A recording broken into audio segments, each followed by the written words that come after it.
সংগ্রামী গার্মেন্টস শ্রমিক ভাই ও বোনেরা, আজকে আমরা এই নারায়ণগঞ্জের চাষারার যে গোল চক্করে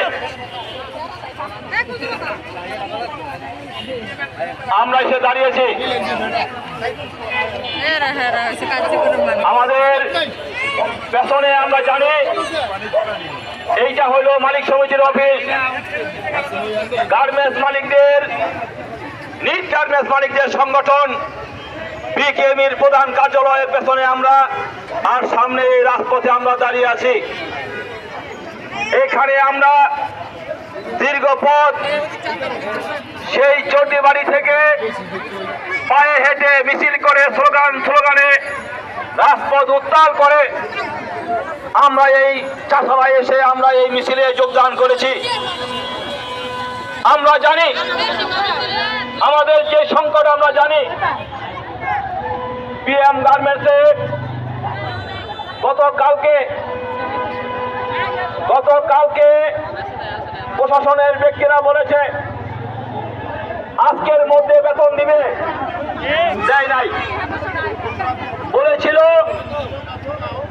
আজকে আলোচনা করে আমাদের যে নেতা মাসুমকে কারখানায় নিয়ে নেবে, তাও করে নাই।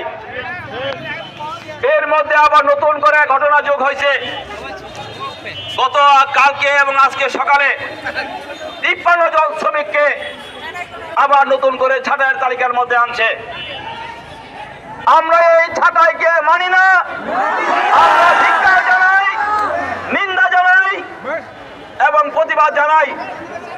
এবং এই প্রতিবাদ জানাতে আমরা এই চাষারায় মালিক সমিতির অফিসের সামনে আমরা দাঁড়িয়েছি।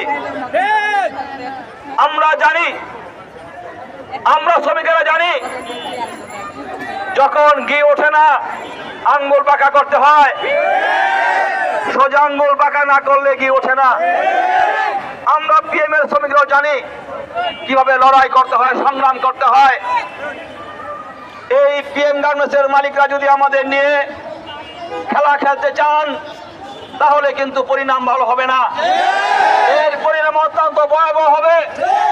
আমরা লড়াই সংগ্রাম করতে জানি, সংগ্রাম করে আমাদের